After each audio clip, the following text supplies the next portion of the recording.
এজোপা দুজোপা নহয়, প্ৰায় ৫,০০০ জোপা প্ৰকাণ্ড গছ এক বৃহৎ এলেকাত এজোপাৰ পাছত আনজোপাকৈ হাজাৰ হাজাৰ প্ৰকাণ্ড গছ বাগৰি আছে মাটিত। ধুমুহা বা কোনো প্ৰাকৃতিক কাৰণত নহয়, জানি আচৰিত হ'ব যে ধ্বংসযজ্ঞৰ আঁৰত আছে বিক্ৰমদীপ সিং শেখন নামৰ এইজন লোক।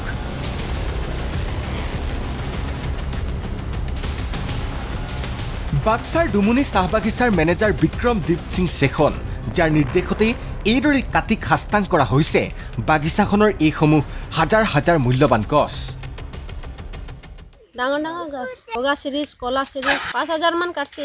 কোনে কাটিছে এইটো? এইটো চাহেবে কোম্পানী। কিয় কাটিছে গম পাই নেকি? গম পাওঁ।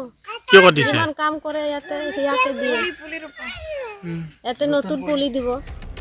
বন বিভাগৰ অনুমতি অবিহনেই বন বিভাগৰ অজ্ঞাতেই ডুমুনি চাহ বাগিচাৰ মেনেজাৰ বিক্ৰমদীপ শেখনে এইদৰে এফালৰ পৰা বাগিচাখনৰ ৫,০০০ৰো অধিক গছ কাটি তহিলং কৰে।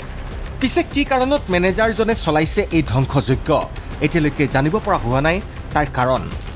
বাগিচাখনৰ শ্ৰমিকৰ ধাৰণা চাহ পুলি ৰোপণৰ বাবে কাটি পেলোৱা হৈছে গছসমূহ। এইটো তাৰ মানে সৰু পুলি ৰুব তো ডাঙৰ গছটো বয়া কৰিব, সেইকাৰণে এতিয়া চাহপাতটো তাৰ মানে সৰু পুলি দিব, তেতিয়াহ'লে এই চিৰিজ পুলিও সৰু দিব। এই গাছ মোটামুটি ৫,০০০ মান গেলে কাটা কি কৰিব? গাছ কাটি পেলাই কাটি আৰু পাব্লিকক ভাগাই দিব।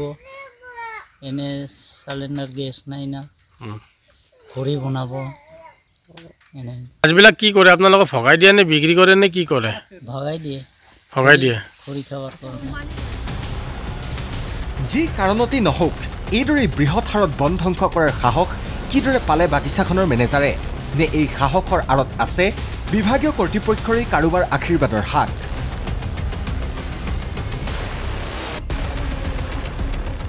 কোনো ভয় শংকা নোহোৱাকৈ একে সময়তে এখন বাগিচাৰেই ৫,০০০ৰো অধিক প্ৰকাণ্ড গছ কটাৰ সিদ্ধান্ত ল'ব পৰা মেনেজাৰ বিক্ৰমদীপ শেখনৰ এই ডিম কেয়াৰ আচৰণে সৃষ্টি কৰিছে বহু প্ৰশ্নৰ।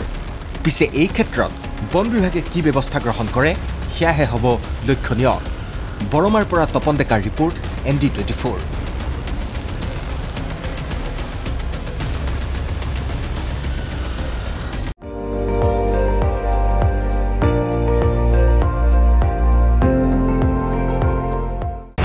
আপুনি চাই আছে ND24, সৰ্বশ্ৰেষ্ঠ নহয় সৰ্বোত্তমৰ দৌৰ।